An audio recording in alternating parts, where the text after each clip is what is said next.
ただきありがとうございます。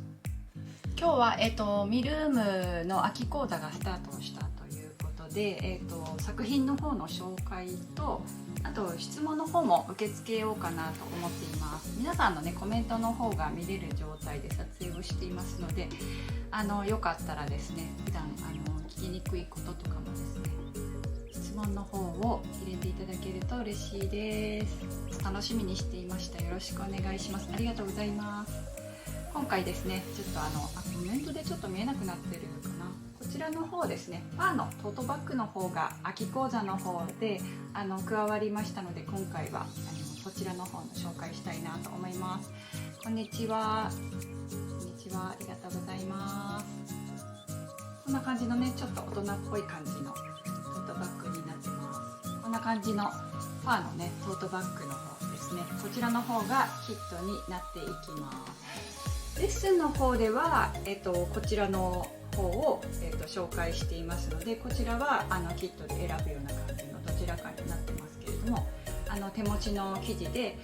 作れますっていう感じの紹介です。お揃いで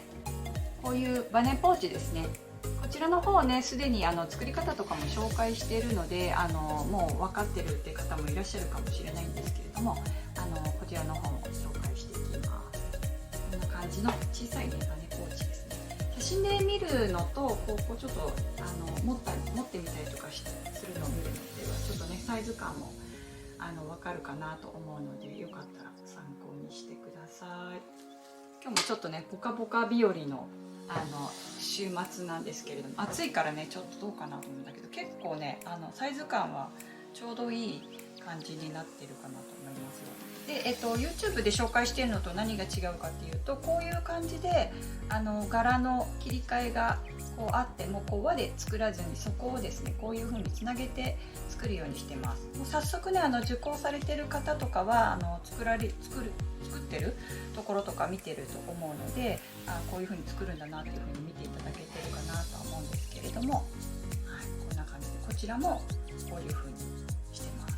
で、そこにつないでのオックスの生地なんですけれども、これも生地に合わせてちょっと作り方工夫しています。ウェブたくさんありがとうございます。なんか立って紹介した方が見やすいですかね。こんな感じで。残念、これから仕事なので参加できない。アーカイブ、はい、アーカイブ予定しています。キット購入できました。今日から作ろうと思っていました。ありがとうございます。ね、なんか早速キットが届いたのかなっていう感じですけどね。以前 YouTube の方でも新講座になる時に材料のですね紹介をしていますので、今日もですねちょっと同時進行で動画の方を撮影しているので、キットの中身がどういう風になってるのかなっていうところをですね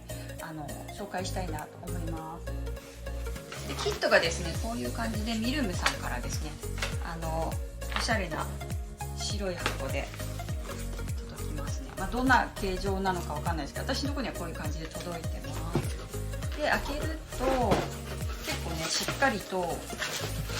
ういうねプチプチに包まれてます。こういう感じのねこれで、プチプチになってでこういう風に入ってます。で前回紹介したキットもものすごくね一つ一つね細かくされてたんですけど、今回もねすごくね細かくなってました。で、こちらがですねファーが入ってます。ファーだけ別で包んでくれてます。結構ね飛び散ったりとかしますからね、こういう風にしてあると嬉しいですよね。で今回のファーはファーをね実際にこのファーの生地を裁断して作るというよりは、ファーのねこう長いテープを使って作っていきます。で実際開けるとこんな感じのテープになってます。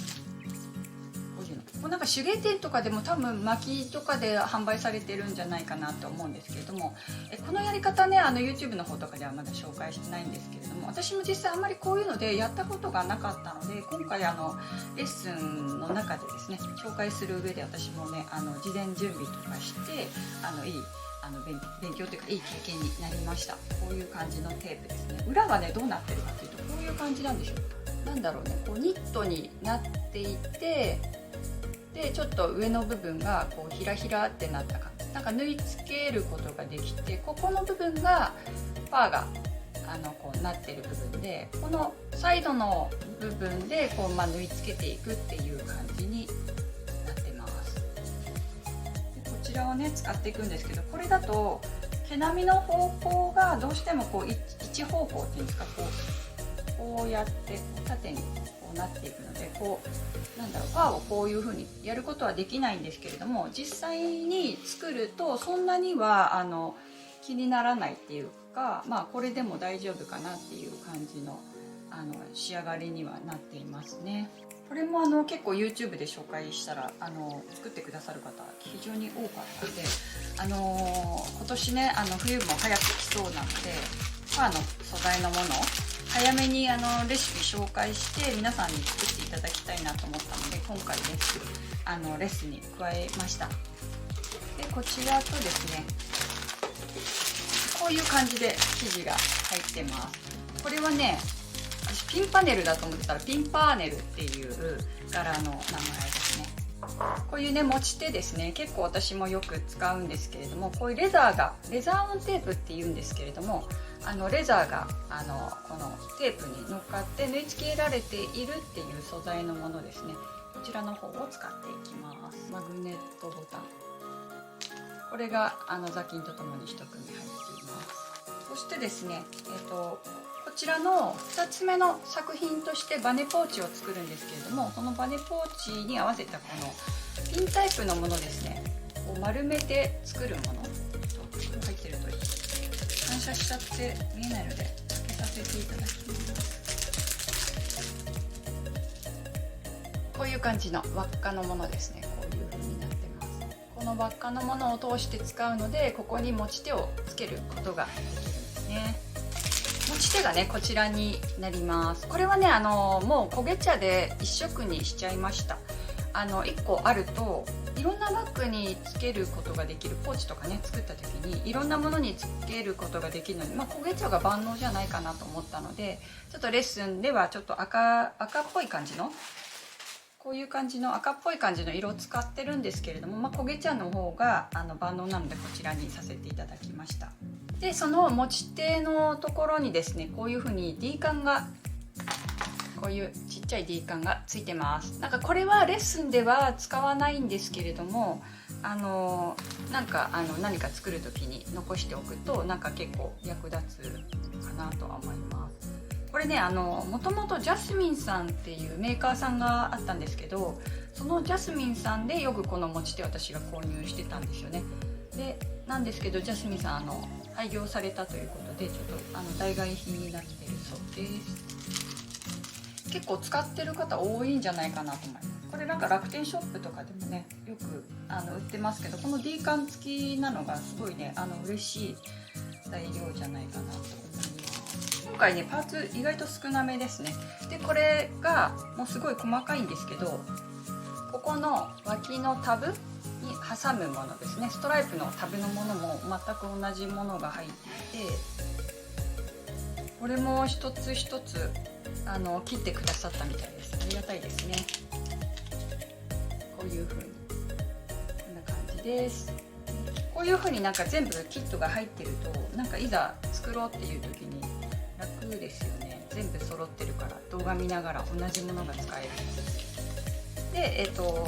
これもネジュオリジナルのタグなんですけれども、これはオンラインレッスンとか教室とかだけで使ってるものですね。著作権のあるものになってるので商標のものなので、レッスン内だけで使っていただくというタグになっています。でこんな感じで結構パーツはそんなに今回は多くない感じですかね。これとこれとこれとこういう風に全部これでなってます。すごいね、でも細かく分けて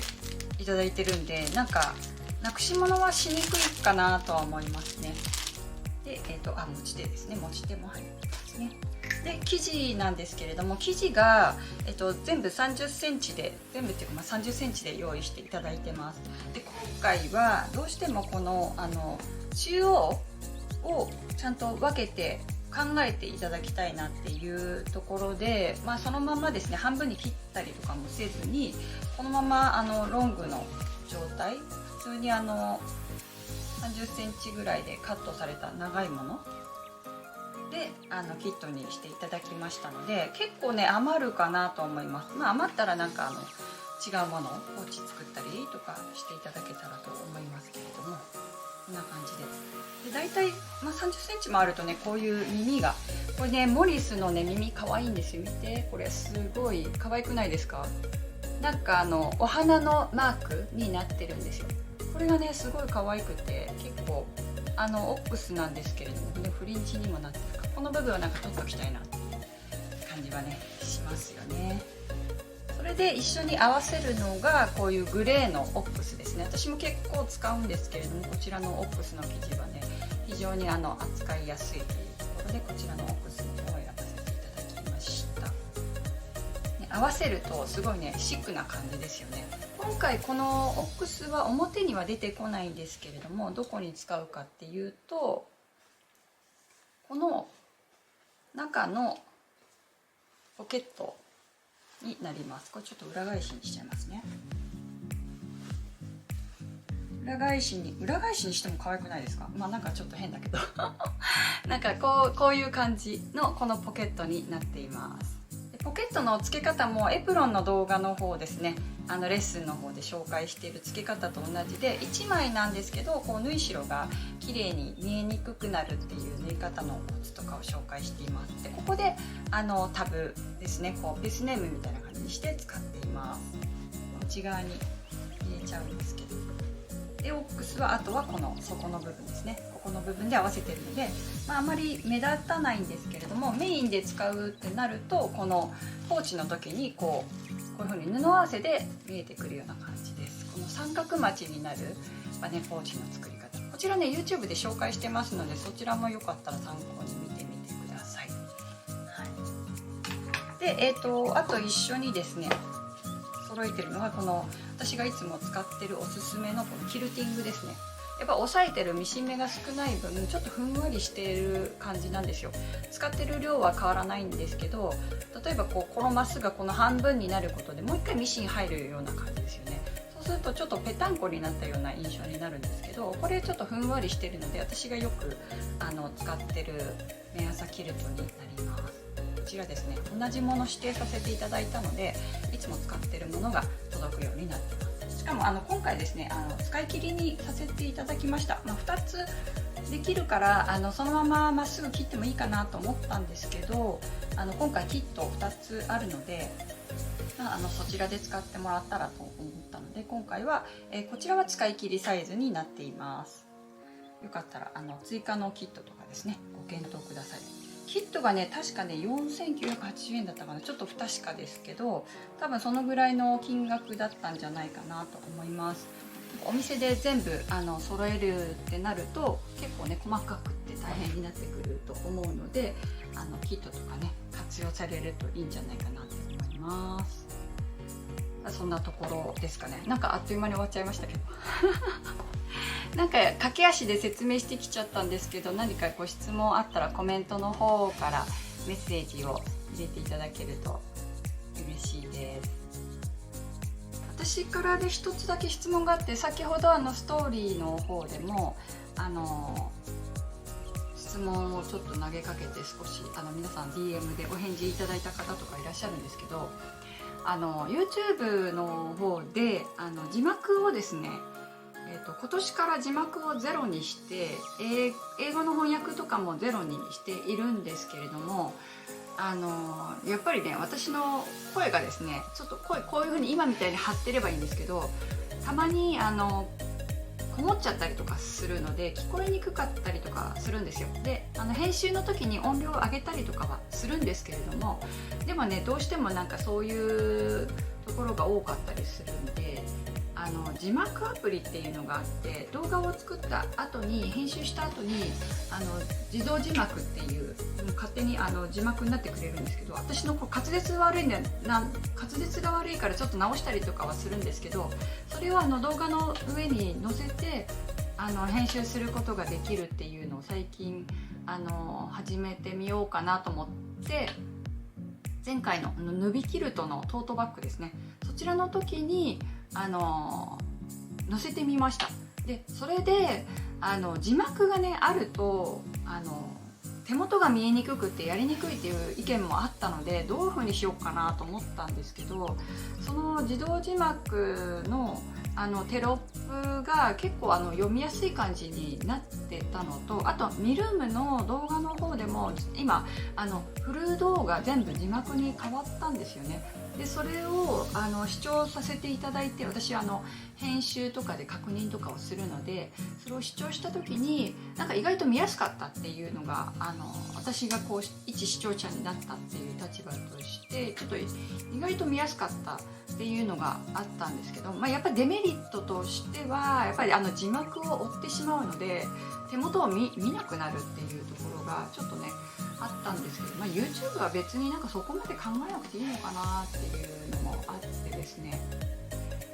なんかこれからちょっと入れてみようかなっていうふうに思っています。で今回みたいな例えばこうインスタライブで私が今こうやってずっと喋ってると結局なんかずっと電車の中とかで音声オフにしてる人ってずっと私のこの静止画を眺めてることになるけど、例えば字幕があれば、YouTube の自動字幕でもいいんですけど、なんかそれを見て何喋ってんのかなっていう風に見れるんですけど、字幕をやらなくっても自動字幕が勝手に字幕が勝手に動画の中に載ってれば自然と見やすいのかなとかも思ったりしていてですね、なんかまたちょっと変えてみようかなって思ってます。なんかいろいろやってみないと分かんないですもんね。なんか YouTube はまだまだ勉強する余地があるかなっていうふうに思います。どうでしょうか。なんか質問があればよかったらお話ししませんかお話ししませんかっていうそんなところですね。なんか皆さんどっか行かれたりとかしてるのかな、週末。どうなんだろう。手芸部の話でもします。皆さん手芸部入られたかなここ私のインスタライブを見られてる方は多分、手芸部に入ってる方が多いんじゃないかななんて思うんですけれどもね、皆さんの写真もねすごいたくさん届いていてすっごい励みになってますけどね。ありがとうございます。3312さん、ありがとうございます。手芸部ね作りました。手芸部入られて入部しました。ありがとうございます。もしかしたらあれなのかな、タイムラグがあるのかな、やっぱり。手芸部すごいですね。手芸部入ってくださってありがとうございます。どうですかね皆さん、揺らぎステッチ、今日はねミシンやらないけど揺らぎステッチどうですかね。なんかもうこのアングルを固定すればなんかあともうなんか迷うことないかなとかも、本当はね夜とかもやってみたいんですけどね。なんかYouTube じゃない、まだそう YouTube にも上げてないんだけど、なんだっけな、ブログの方をやってるんですけど、ブログの方に公開したもうすごい昔にマカロンポーチっていうちっちゃいねファスナーで手縫いだけで作るっていうポーチがあるんですよ。なんかそれをねライブでやりたいなとか思ってますけどね。でもなんか夜よりやっぱり昼間かな。昼間ね、なんか時間ある時にちょっと今度は手元だけ写してここでチクチクってやるのもいいですよね、みんなと一緒に。それも楽しそう。手芸部入ってないんですけど YouTube とかで拝見してもらってるんですけど大丈夫ですか。別に大丈夫ですよ。手芸部ありがとうございます。もう見て YouTube 自由に見れるんで大丈夫。手芸部入りました。早速2つ作りました。ありがとうございます。2つね、そう結構2つ作ってくださってる方多いですよね。私もどんどん見つけたらシェアするようにしてるんですけど、多分なんか非公開とかにされてる方のはなんかこう投稿のところに飛行機マークがあってそこから私はだいたいシェアするんですけど、それがねできない時も結構あって、その時はねちょっとあんまりなんか許可とかもいただかないといけないんでなかなかね自由にはシェアできないんですけれども、結構ストーリーでメンションつけてシェアしてくださる方多くてありがたいですね。みんなの面白いですよね、見てるとね。手芸部入りました。青空さんインスタに出来上がったものをあげたらいつもよりもコメント多くいただいたりいいねをいただきました。だってよかったですね。なんかやっぱそうやってなんかみんなとこうつながっていけるきっかけになればいいですよね。同じものをやってるとなんかそういうのがやっぱり部活の楽しさじゃないかなと思います。はじめました。ありがとうございます。はじめまして。キットで、どこから購入できるのですか？キットはですね、ミルームっていうオンライン講座があるんですけれども、私のプロフィールの方からリンク集があって、そこのリンク集のミルームっていうところからクリックしていただけると私の講座の方に見るっていうかミルームの受付の方になってるのと、あとハイライトの方に紹介リンク貼ってるので、そちらからちょっと見てもらえるといいかなと思います。はい、ありがとうございます。そうだからね、手芸部もどんどんね人数まだ追加して募集をしてるので着々まだ増えてるみたいですよ。もうなんか一層1000人目指そうかなとか思っちゃったりして、どうなんでしょうね。行きますかね。で手芸部でも今度ねこのモリスの生地を使おうかなっていうふうに思ってます。次をですね1月に計画を立ててるので、1月なんでちょっとモリスのおしゃれな生地を使っていこうかなと思います。ただちょっと鳥さん柄は今回ミルームの方でこのいちご泥棒はミルームの方で使用したので、ちょっとやっぱり新鮮味が欲しいかなっていうところで、ちょっとね違う感じのものを選ぼうかなっていうふうに思ってます。ね、なんかこのピンパーネルもねおしゃれですけどね。でもなんか今回みたいに30センチかで届くので手芸部も30センチなんですよね。だから意外とこういうなんかトートバッグみたいなこのぐらいの大きさのものがもしかしたらできるかもしれないですね。であと皆さんにお詫びをしなきゃいけないのが追加で説明をしたんですけれども、ストライプの生地がですね横方向に届いてしまったんですね、皆さんのところに。横方向にっていうか、ストライプをキットにするのになんでああいう風になったかっていうとさっきみたいに生地をですねこう見ると分かると思うんだけど、ここの折りがあるじゃないですか、この半分のこれなんか巻いてあるわけじゃなくて、生地屋さん行くと大体ここ半節折りって言ってこう半分になってるんですよね。でキットにした時にここを分割すると、ここ真ん中パキンって入った状態のキットが出来上がっちゃうんですよ。でそうするとどんなにアイロンをかけてもですね色のこのシミっていうかなんだろう色あせとかですね出てしまうことからキット作られる方はこの横にして縦が30センチで横が50センチっていうキットを作られるそうで、私そこのところですねしっかり確認していなかったためにストライプがこの縦までになっちゃって縦のね30センチまでになっちゃって、私こういう風に紹介してたんですけどちょっとね違う感じになっちゃったんですけど、皆さん様々ですねストライプつなげていただいたりボーダーのままで作っていただいたりとかしたので皆さんのすごい作品すごく素敵だったのでなんかどっちにもできたから良かったのかなっていう風にねなんとなく思いました。なんかストライプだけじゃなくてもねなんか良かったですよね。ボーダーで作りました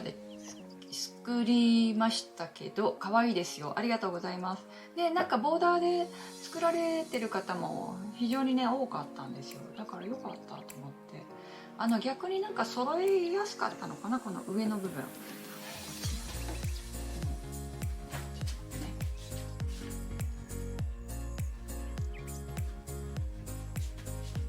もうなんか全然話が変わっちゃうけど、この部分がストライプじゃない分、ストライプだとちょっと歪む部分があるけど、こここがなんか綺麗に揃えやすかったり、この折るところもなんか印書いたりとかしなくって作れたから、意外となんかボーダーも良かったのかななんてふうにね思いましたよ。よかった、ありがとうございます。すごいねちょっと焦ったんですけど、まあでもなんか皆さんなんか臨機応変にやってくださっててありがとうございます。ただなんか間違ったかもっていうふうにね解いた時に焦っちゃったかもしれないですけどね、今度はそういうことないように気をつけてちゃんとね確認してからレシピの方考えたいと思いますので、よろしくお願いします。まだ手芸部入られてない方もね、今ね入るとまだこの布耳のキットが届きますので、よかったらまだね入ってない方はこちらもまた全然違う話になってるけど、こちらも検討してみてください。なんか次の時のキットになったらまたこう第2回ということでまた改めて募集が入ると思うんですよね。でももうそのまま入ってる方は配布しない限り次のものが届くので安心してください。そうなんですよ。なんか質問ありますか？どうだろう。なんかたくさんの方見てくださってありがとうございます。ありがとうございます。今日はなんか比較的周りも静かかな。なんか天気崩れるかと思ったら。こんにちは。お部屋のなんだ？めちゃくちゃ素敵ですね。ありがとうございます。お部屋のなんだろう。なんて書いてあるの？ちょっと読めなかったです。ちょっとよかった。なんか iPad ね見れるはずなんだけど、なんで見れなくなっちゃったんだろうな。なんかこういうね可愛いポーチ。皆さん秋になると何作るんだろう。なんか今誰かなんか作ってる人いるはずなんですよね。このライブを見ながらいらっしゃらないです。私結構コロナの時はインスタライブ誰かがね始まったらそのままつけっぱなしにしてミシンやってましたね。こんにちは、ありがとうございます。見てくださってありがとうございます。なんかやっとねコロナも落ち着いたから結構皆さん旅行に行かれる方もねすごくね多いんじゃないかなって思いますけどね。ありがとうございます。そう、さっき話してた字幕とかはどうですか？もし底板何を使っていますか？底板ではないですけど、これ底布ですよね。底布はオックスの生地を使っています。そうじゃなくて違うバッグの話ですか？どっちだろう。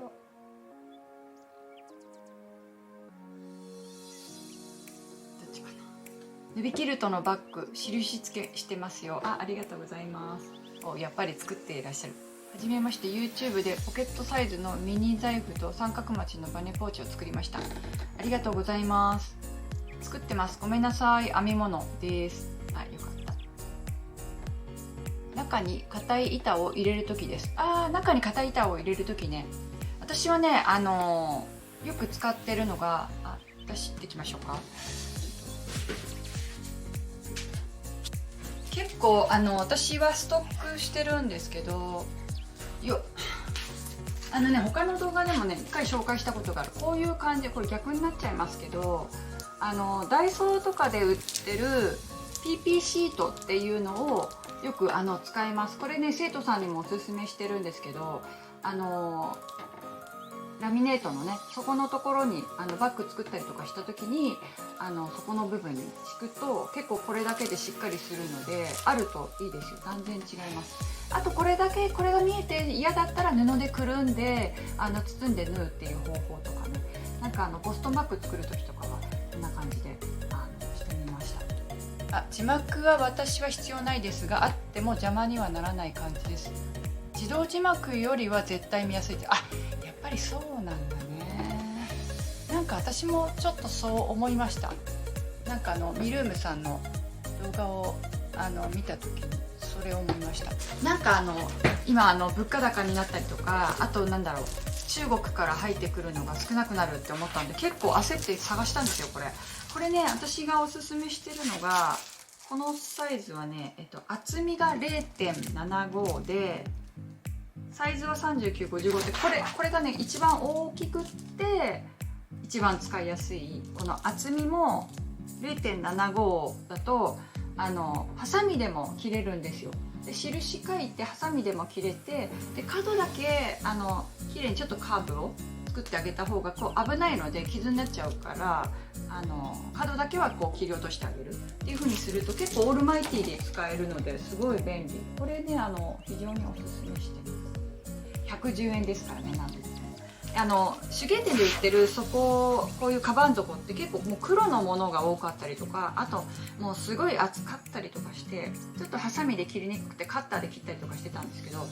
これ見つけてからはもう断然こっちになってますね。金額はまあ安いですけど、このぐらいだったら作品に影響はないのでもう割り切って使ってるし紹介もしてます。そうなんです。こういうのをつけて販売してるんですよ。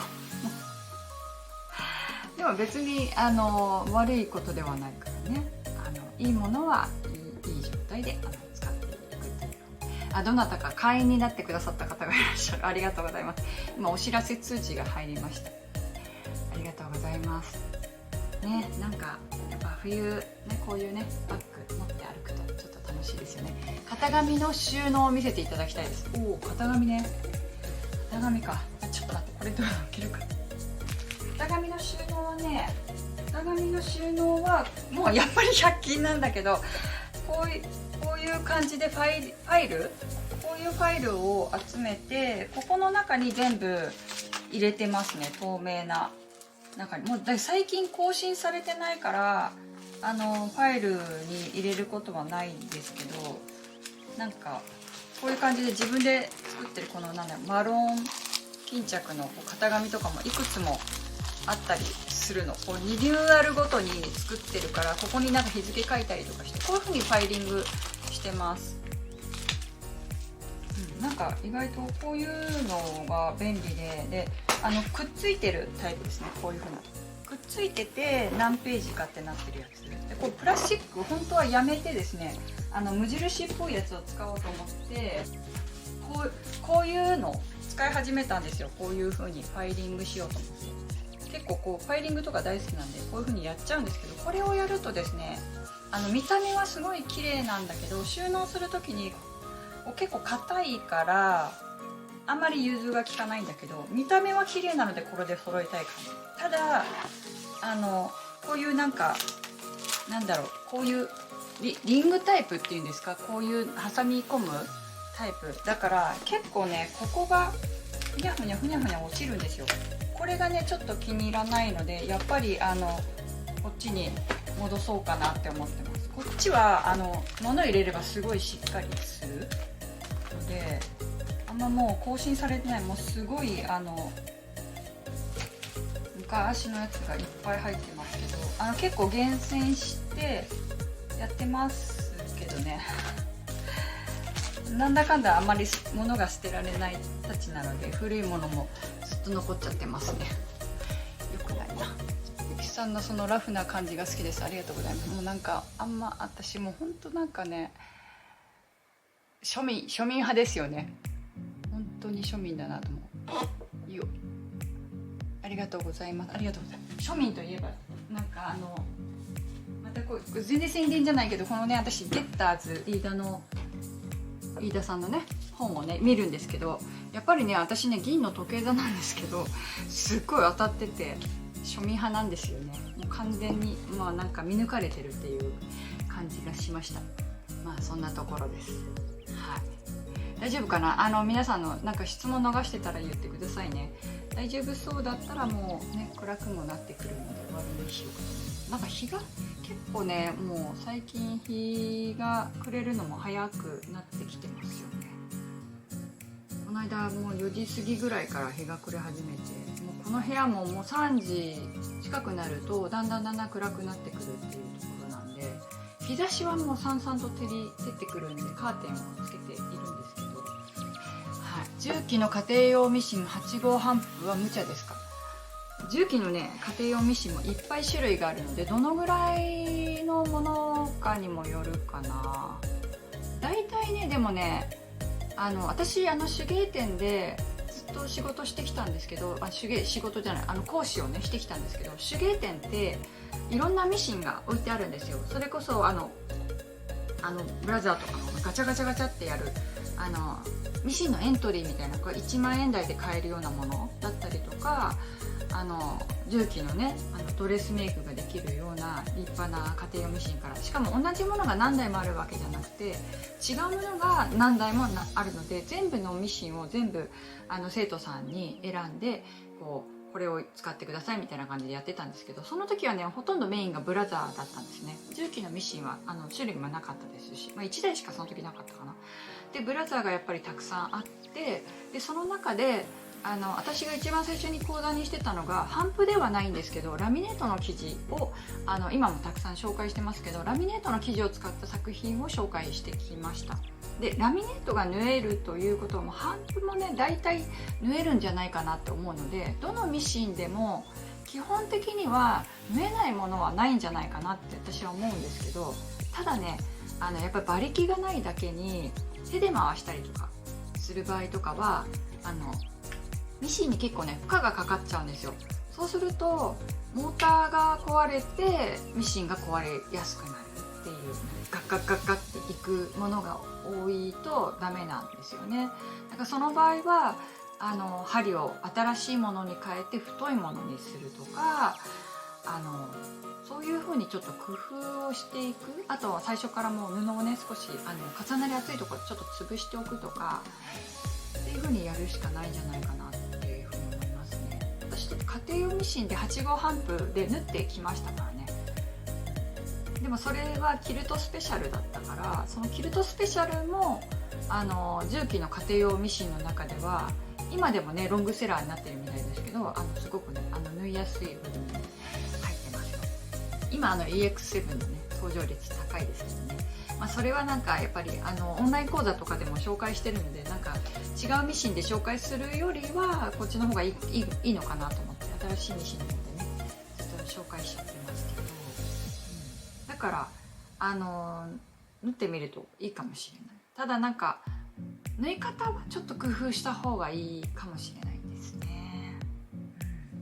なんか接着芯貼ったりとか、内布のちょっとおしゃれなこの生地にしたいとかなるとどんどん厚みが増しちゃうので、合わせる生地をちょっと工夫してみるとか。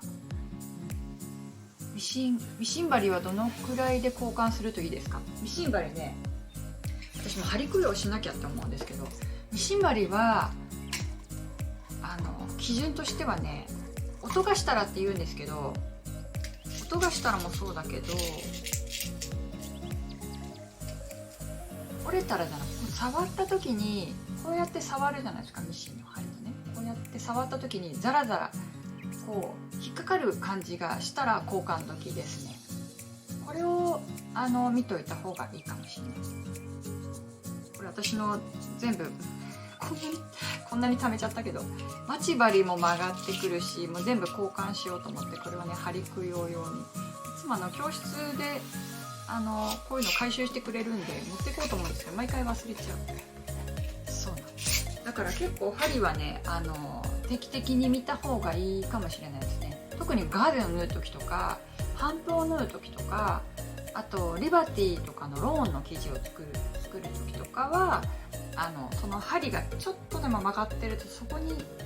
布が引っかかってしまうので糸つれの原因になりますよね。だからなんかこれこうやって回しちゃう、なんかさっきからそうなのでなんか、それを基準にされるといいんじゃないかなって思います。ライブが終わったらミルーム受講します。ありがとうございます。ミルーム質問あったらなんかね気になることあったら質問してくださいね。コメント欄もねたくさん使えるんですけど、皆さんあんまり使ってなくて私の DM の方に届くっていうね。縫ってる途中でもだんだん見えなくなって、こんな近づいちゃった縫ってる途中で下の糸が突っ張る感じになるのですが、糸調子をしてもうまくいかないです。何か方法はないですか？それあるよね。私もありますよ。なんかこのミシンでもそうなんだけど、ボビン変えてますね。そういう時、私がやる時はボビンごとで、それ家庭用ミシンの場合は釜は取れるじゃないですか。釜取って一回掃除してホコリを取って、でまた付け替えて、それでもダメだったらボビン、糸を巻いてるボビンですね、あれを付け替えたりしてますね。意外となんか下糸を巻いたばっかりの時とか、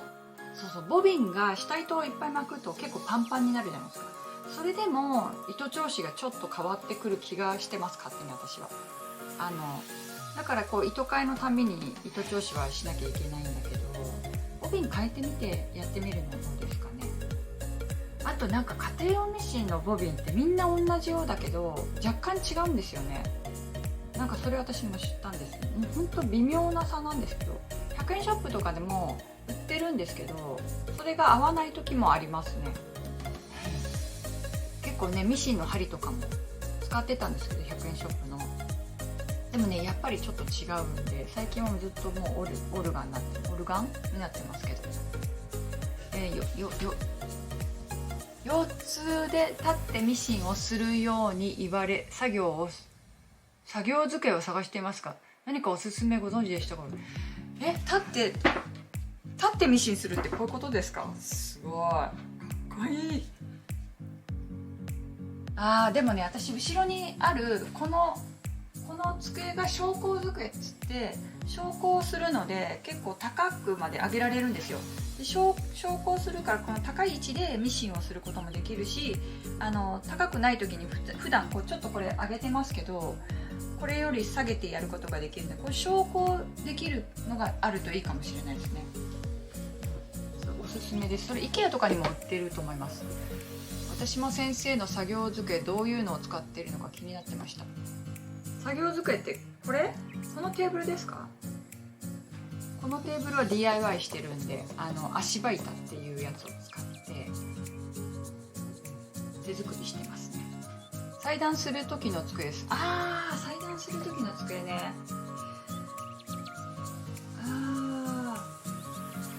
裁断する時ね、私ダイニングでやってるんですよ。もう割り切ってなんか2部屋使ってるんです。なんかあんま参考にならないかもしれない。結構裁断する時は大きなテーブルじゃないと布がまっすぐに切れないので、ダイニングのテーブルを使ってます。キッチンのねダイニングテーブルですね。どんどん占領してます。今家庭用を使っています。職業用ミシンは油を刺したり糸かけ難しいイメージがありますがどうでしょうか？糸かけね、そんな難しくないと思います。ここにひょいっと引っ掛けて、そのままテキスト通りに書いてある通りにやればいいので、大丈夫ですよ。そんな難しくないかな。割り木とかが不安になった時はミシン、そういう時になんか選ばれるといいかもしれないね。なんか油もね、刺すところがまるで決まってるんですけど、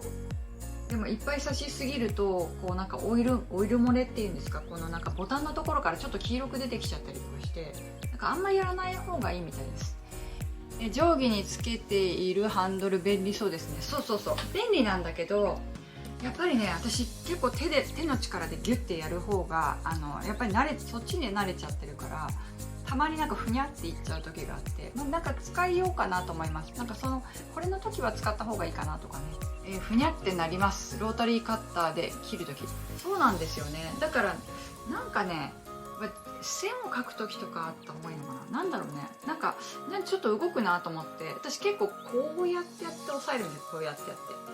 だから指先の力でグッと押さえるから、あれだとこうやってやるので、最初からあれで慣れてる人はもうグッと力の入れ方があると思うんだけど、私は結構これが多いから、なんか曲がると思って途中で外したりとかしますね。ハンドルは付け外し簡単ですか？もうすごい簡単です。あれなんか不思議な粘着なのね。すっきりします。ありがとうございます。そうなんだ。なんだ最初に外しとけばよかったね。明かりがすごい中途半端になっちゃいましたね。なんかそんなところですかね。でもね部屋結構暗いですよ。皆さんに見えててよかったけどすごい暗い。もうだいぶ暗いね。ロータリーカッターね、でも慣れればそんなこともないんだけどね。そう私もロータリーカッターはデビューはすごい遅いんですよ。全部布目を見ながら切るっていうのをずっとしてたんで。ただなんかワークショップとかをやるのにキットを作ることが増えてきて、でちょっとやってみようかなと思ってロータリーカッター使い始めたんですけど、でやっぱり使う定規もしっかりしたものを使わないと、まず失敗しますよね。ロータリーカッターで使う時の定規はもう圧倒的にこっちの方がいいですよ。これも買って失敗とは言わないけど、これを買ったけどほとんど使ってないのがこの定規。ほとんど出番ないですね。でこれでふにゃふにゃふにゃふにゃするじゃないですか。こういうのを当ててロータリーカッターやると絶対曲がるので、必ずもう絶対曲がるけど、この厚みがあるやつ、これね2ミリぐらいあるんですよ。このぐらいのものにするとロータリーカッターでシャーっとやってもずれて定規を切るっていうことがないので、そうするとカッターの刃を傷めることもないし綺麗に切れますよ。だからこれはもうおすすめ。ロータリーカッターで定規を傷めたことがありますですよね。で私もすごいケチってね100均のこういう厚みのあるものだったらいいんじゃないかって100均のものでこういう長い定規をね、今教室でも使ってるんですけど、さすがにこれ全部は揃えられないんでその100均の定規をやってた時にやっぱりもうその100均のやつもガジガジだし、同じようにカッターもダメになっちゃったりとかして結構効率悪かったんで、もうこれは投資した方がいい感じです。そう定規切っちゃうんですよね。すごいと乗り上げます。そう乗り上げちゃう。これね絶対乗り上げないので高いでしょ。でも2000円ぐらいするけどもう絶対おすすめ。バッグ作る人とかはもう洋服作る人もこの50センチタイプがあるといいです。その定規先生が使ってるのを見て買っちゃいました。買っちゃいますよね。これはね買うと思います。これは買っていい。定規のメーカーどこですか？これクロバーです。クロバーでね私何回も名前を覚えられないんだけど、なんだっけ、カタカナの名前がついてる。でもこれすごい便利なんでこれはおすすめ。私30センチをずっと使ってたんですけど50センチも追加して買いました。でもそれこそあれですよ、コロナになってから50センチ追加したんだと思います。やっぱり50欲しいなと思って追加しました。なんかあると便利。本当になんかどっち買うって迷うじゃないですか。でこっちの方がちょっと若干安いんですけど、もう絶対こっち買ってください。私はその方がおすすめです。なんかこういうのは100円ショップとかでもなんか代用できるものいっぱいあるんですよ。カーブとかが測れたりとかもあるので、なんかやっぱり道具はねいいものを使うといいってよくいろんなところでいろんな場面で聞くけど、やっぱりね、いやグリッド定規じゃないんですよ。グリッド定規じゃなくてね、なんつったっけな、名前忘れちゃったな。ほんと出てこないの最近名前が。ちょっと待って。ノネージュ手作りのある暮らしページっていうのがあって、そこ開くとね道具を紹介してるんですけど、ストリップ定規です。ストリップ定規、真似して買いました。布押さえもしっかりできるし快適にロータリーカッター使えてます。グリップのやつですよね。だから今からやる人とかはあれがあると便利だと思う。なんかそれで習慣づければ絶対あれがあると便利。なんかやっぱりちょっとなんだろう、この真ん中につけるだけじゃなくってこっちにもつけたりとかやりながら付け替えることができるのはすごいねやりやすいなって思いました。はい、カッターマットも欲しくなります。大きいカッターマットね、私なんか全部使ってますけど、なんだ A1 だけど定番に使うのはこれかな。 A2 サイズ A1 と A2 が2つずつありますよ。ワンピース可愛いです。これ島村です。いつもこんな感じゆきさんがお友達みたいな感覚です。ありがとうございます。友達ですミルームのキット昨日購入しました。楽しみすぎます。ありがとうございます。なんかあれですよね、これコメント見れないのかな。なんで見れなくなっちゃったんだろう。私アカウント4つ持ってるんですけど、 DIY と今のこのメインアカウントと DIY とあと旅とあとワークショップとか、その先生だって生徒さんが作った作品を紹介するためのアカウントですね。そちらの方をやっています。あ、これですごい見れるようになったよ。あ、ルシールちゃん見てくれてる。ありがとう。こんにちは。久しぶりだね。今やっと見れた。なんなんだろうこのコメント。しかも暗くなってきちゃった。そろそろ電気つけません？なんか見にくいか、これだと。これグッと上げれば暗いのよ。ほんと暗いとね、私字読めないから。ちょっとなんかスモークがかった感じ、ちょっと幻想的でよくないですか？見にくいかな、こっちの方が。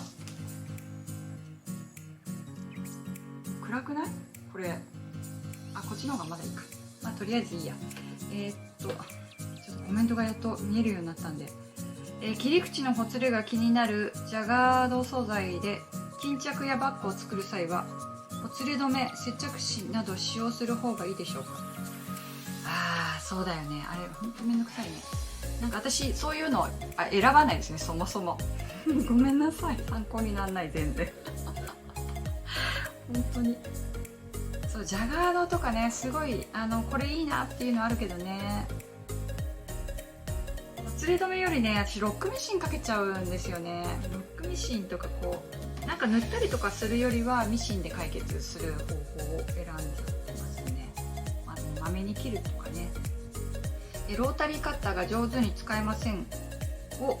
曲がっていっちゃいます。ついハサミを使ってしまう。うまく使えるコツを教えてください。ロータリーカッターを使う場合はこの定規使ってください。この厚みがある定規。まず高いのいきなり買うのが怖かったら100円ショップのものでとにかく定規をね、厚みのあるものっていう風に探してみてください。鉄のものとかもあるけど、鉄のものでもやっぱ1ミリ厚だったりするんで、もう2ミリぐらいあるもの100円ショップ売ってるんで、ちょっとそれで試してみて、こういうことかっていう風に多分分かると思うんで、しっかり押さえてまっすぐ切るっていう風なね。で生徒さんで上からこうやって切る人が結構多かったの。カッターみたいにこうやって、そうじゃなくて下から切るんだよってやってみてください。YouTube ライブでこういうライブしていただくとね、 YouTube ライブねやったんですけど、そっか YouTube ライブにすればいいんだね、最初から。 YouTube ライブやったらね、なんかもう緊張しすぎてカメラを落っことしたりとかして大変なことになっちゃったんですよね。やった方がいいのかな。なんかそれが一番本当はね、手っ取り早いっていうか、編集とかしなくていいので楽なんですけど、なんかまたそういう粗相があったら大変だなと思って。どちらで布を購入されておられますか？購入はね、結構なんだろう、その仕入れっていうか、そのメーカーさん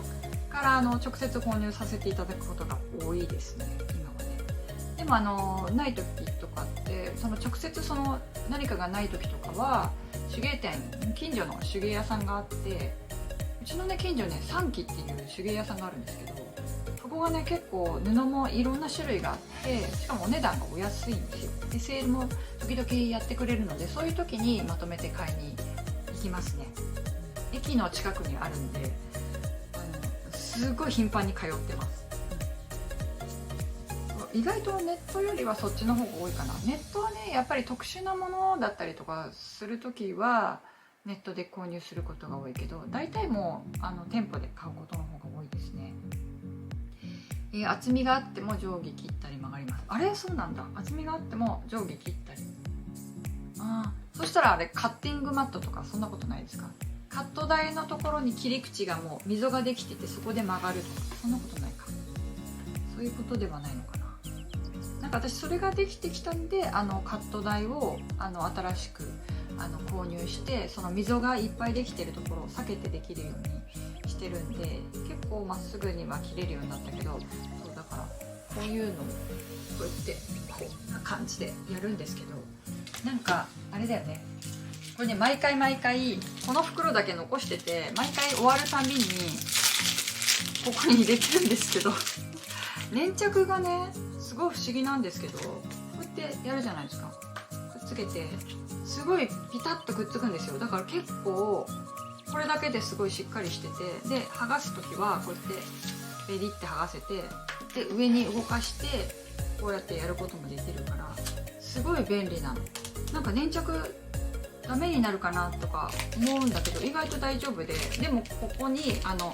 シールの裏側みたいなのがあるんで、保存はなんとなくここにしちゃってます。なんかボロボロだけど、なんかいつもここに戻すような感じにして使ってますね。そう、ハンドルなんです、これ。ハンドル、これ定規用ハンドルっていうのがあって、これ結構ね便利ですよ。ただなんか薄い生地の方がいいのかな。なんか半分の時にやろうかなと思ってやったらちょっと曲がったりとかしたので、製品名は定規用ハンドルクロバーさんです。なんかあれみたいに商品プレビューやってるみたいなんかもういろんなものが、道具がいっぱい増えてきたんだけど、周りに道具だらけ。そんな感じですかね。なんか道具はね、やっぱり迷ったら、私はすごいいっぱい失敗してきたんですけど、100円ショップで全部揃えられるし、目打ちもそうだし、定規もそうだし、ミシンのボビンもミシンの針も手縫い針も待ち針も全部、布クリップとかもそうでした。一通り100均で揃うんで、全部100均で買ってきたものあったんですけど、全部入れ替わりました。それは何でかっていうと、やっぱりね、目打ちは便利だったけど、力を入れると先っぽが曲がっちゃったりとか、あと布用クリップはクリップ力が弱すぎてすぐにそのバネが壊れたりとかで、定規とかをまだ使ってるのとかはあるけど、5ミリがスタートだったりとか、1センチから始めたいのにそのメモリがちょっと不安定だったりとか、使えるのリッパーぐらいかな。でもリッパーは赤か青しかなかったから、ちょっとおしゃれなのないなっていうのと、あとクローバーとか買ってもそんなにすごいなんか何百円も変わるわけではなかったので買い替えたりとかしたんですけど、なんかその時はね、やっぱり主婦だし、なんかそんな自分の収入があったわけじゃないから無駄遣いもあんまできないなと思って、でも100円で十分じゃんと思ってやってたんですよ。で生徒さんにもそれ勧めてたし、でもやっぱり使い始めるとその金額の差がどこか違うんだっていうのが分かってきたので、なので今はちゃんと手芸道具を選ぶようにしていますね。生徒さんとかそんなに長く続けない方とか、一時的にやる方とかにはもう100円ショップの方もおすすめしてますけど、多分いずれ長く続けていくにつれて道具はしっかりしたものに変わっていくと思いますよ。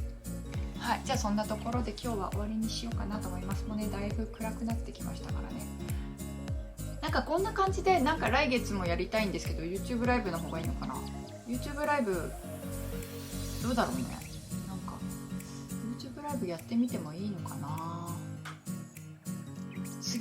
来月はね、ちょっとまた違うお知らせがあってですね、今リマインさんとコラボの作品を作って、そろそろ商品化が決まってくる感じなので、そちらをですね紹介できればいいなと思ってますので、またインスタライブの方で紹介しようかなと思います。インスタライブかね、 YouTube ライブね。 YouTube ライブね、まだね度胸ないんだよねみんな見てくれるのかな、どうなんだろう。 YouTube ライブね、どうだろう。なんかやっぱインスタライブは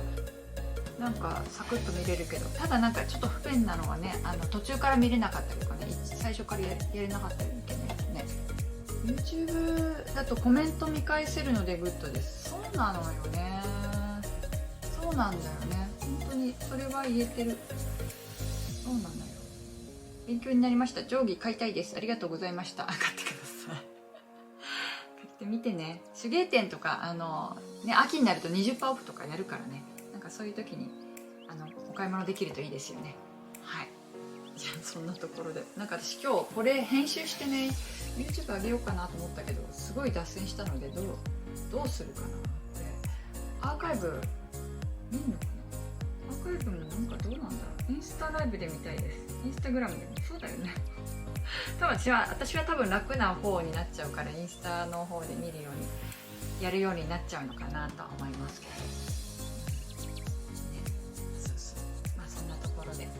なんか今度またね、手芸部のね交流でもしたいですよね。皆さんたくさん作ってくださいね。なんかこう耳も多分結構余ってるんじゃないかなと思うから、ね、耳余ってる部分を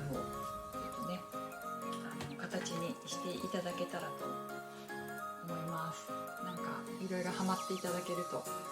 いいんじゃないかなと思うので、なんかね、いいきっかけになればいいと思います。はい、では今日はこの辺でありがとうございました。